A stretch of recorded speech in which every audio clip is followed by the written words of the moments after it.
Singapore of Africa. How did Rwanda become a tech country in 30 years? Part 1 in 1994. The world looked away. Rwanda was burning. The small nation in the heart of Africa descended into one of the darkest chapters of modern history, a genocide. That left nearly 1 million people dead in just 100 days. Neighbors turned on neighbors. Communities were shattered. The world's silence hung heavy, as if the lives of Africans were less worthy of urgent rescue in the eyes of many outsiders. Rwanda was written off as a failed state, a broken land condemned to endless poverty, hunger, and despair. Yet, within that pain, a seed was planted, a question that would not let Rwanda die. What if our tragedy could be the very soil in which we rebuild our dignity? The story of Rwanda's rebirth is not just about economics or technology. It is about justice, survival, and the courage of a people determined to rise from ashes with their humanity intact. When we call Rwanda the Singapore of Africa today, it is not merely a compliment about skyscrapers or clean streets. It is recognition of a journey that defied every expectation, every stereotype, every insult thrown at the black world. It is about the unyielding will of a people who refuse to be reduced to victims. The rebuilding began with a choice, a collective decision to confront the past with truth, however painful. Imagine a nation where perpetrators of genocide face their communities, confessing their crimes in open courts known as gukaka. There were no quick fixes, no shortcuts to forgiveness. Rwanda forced itself to remember, not to stay trapped in sorrow, but to carve out a justice that would belong to them, not dictated by outsiders. In a world where Africa is often spoken of only in whispers of corruption and chaos, Rwanda stood up to say, "We will not be defined by your pity." But dignity alone does not fill stomachs, nor does it build futures. The leadership that emerged under Paul Kagame understood this with a cold clarity. For Rwanda to survive, it could not simply recover, it had to reinvent itself. The nation had no oil wells, no diamonds, no vast coastline for trade. What it did have was something invisible, yet infinitely more powerful. Its people. The hunger to prove that African lives could shape the future of the world. Rwanda chose technology as its path, not because it was easy, but because it was bold. Step by step, the transformation took shape. The streets of Kigali became some of the cleanest in Africa, not through foreign aid, but through discipline and collective effort. Policies banned plastic bags long before Europe dared to do the same.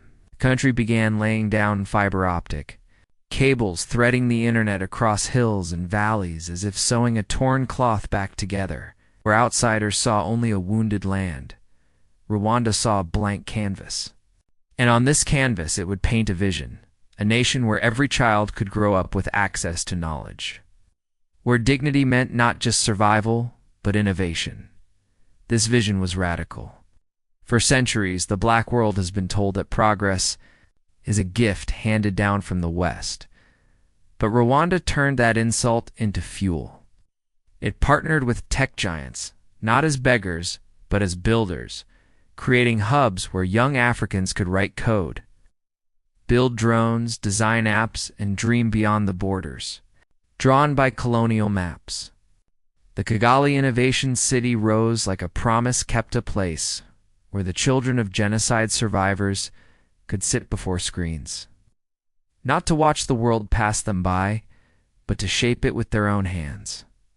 And yet, beneath the glass buildings and headlines of success, the deeper truth is more profound.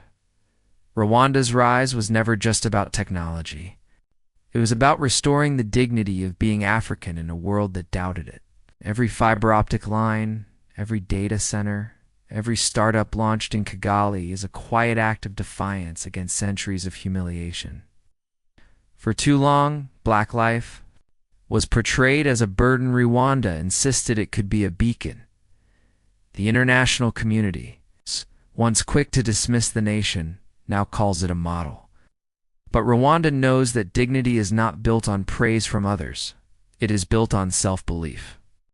The people remember how the world failed them when they cried out in 1994. They know that the same powers that call them Singapore of Africa today may turn their backs tomorrow. So the true foundation of Rwanda's transformation is not approval from outside, it is the refusal to ever again be silenced. When we speak of Rwanda's journey in 30 years, we are speaking of a people who turned trauma into determination. A people who carried their scars into classrooms and coding labs, refusing to let tragedy define the next generation. In every new business in Kigali, there is a shadow of 1994, but there is also a light that says, we are still here and we will. Not just survive, we will thrive. This is not a fairy tale. Rwanda's journey has not been free of struggle or controversy. Critics point to political repression, too tight controls on dissent. These are real questions that deserve honest conversation. Yet for the people of Rwanda, the memory of collapse is still raw enough that stability is not taken for granted. And in this stability, they have found the space to grow, to imagine, to build. The skyscrapers of Kigali do not erase the graves, but they stand as a declaration that the lives lost were not in vain. So how did Rwanda become a tech country in 30 years? The answer is both simple and profound. It chose to believe in itself. When no one else did, it chose to see value in the black mind when the world saw only black suffering. It chose to build dignity, not just in speeches, but in servers, satellites, and software. Rwanda is proof that the story of Africa is not only about despair, it can also be about determination, discipline, and dignity. And perhaps that is why Rwanda's story matters so deeply, not only for Africans, but for the entire black world, because it asks a question that echoes far beyond Kigali. If Rwanda can rise from genocide to innovation in a single generation, what could the rest of us do if we too believed in our power? There are nations whose names become symbols of despair, tragedy, and hopelessness. And then there are nations that rise from the ashes, carrying scars of pain yet wearing them like armor, transforming wounds into wisdom and history into power. Rwanda is one such nation. 30 years ago, Rwanda was not a land people admired. It was a land people pitied. In 1994, it became the site of one of the darkest tragedies in modern human history, the genocide against the Tutsi, close to 1 million. Lives were erased in just 100 days. Families destroyed, communities shattered, humanity brought to its knees. The world looked on some in shock, many in silence.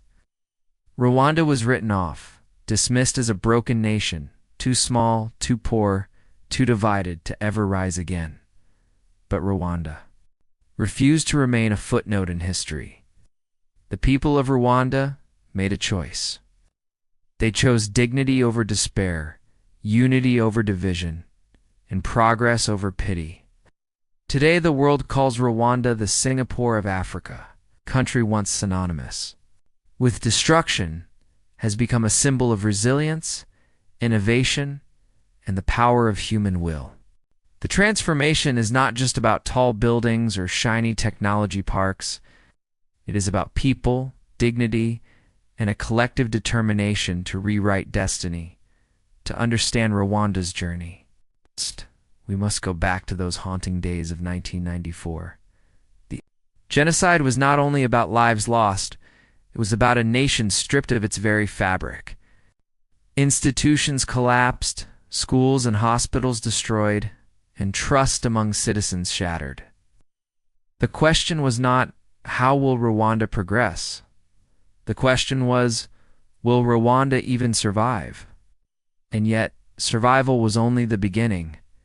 The new leadership, under Paul Kagame, faced an impossible task: to rebuild a nation that had been torn apart, not just physically, but emotionally and spiritually.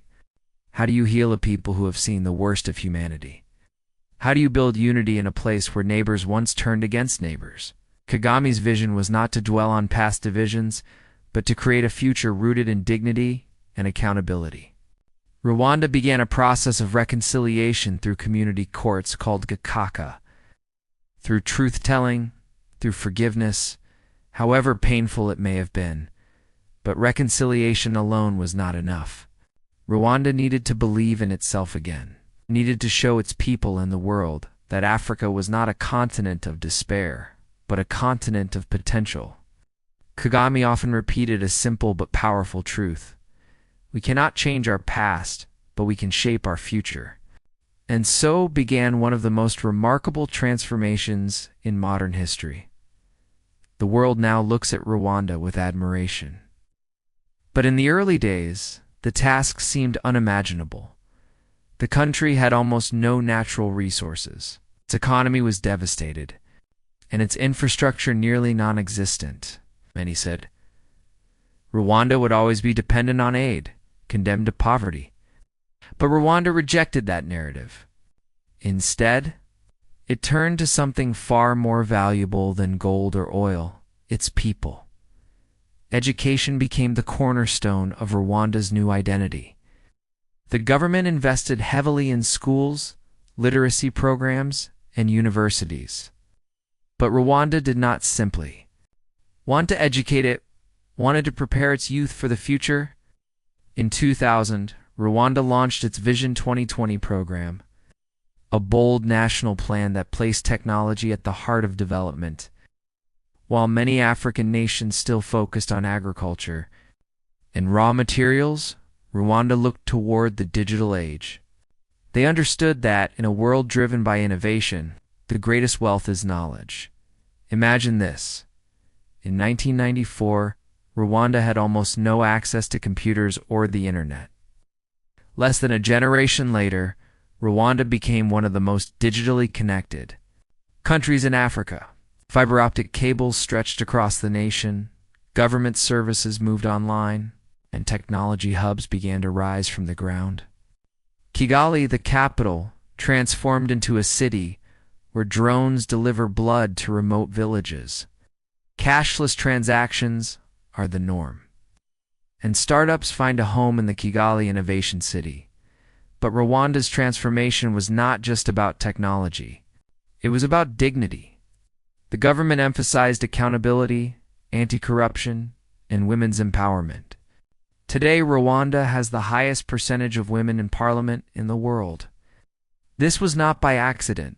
It was a deliberate choice to build a society where every citizen, regardless of gender or background, plays a role in nation building.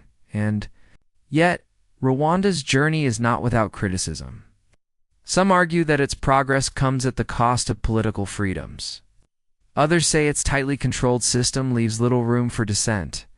But what cannot be denied is the extraordinary leap from a broken, devastated country to one that sets global benchmarks in governance, technology, and growth. For many black communities around the world, Rwanda's story is not just an African story, yet is a human story. It is about proving the world wrong. It is about rising when everyone expects you to fall. It is about carrying the weight of history but refusing to let it define your future. The name Singapore of Africa is not just a compliment, it is a symbol. It represents the belief that Africa is not a continent of endless problems, but a land of solutions, innovation, and resilience. Oh.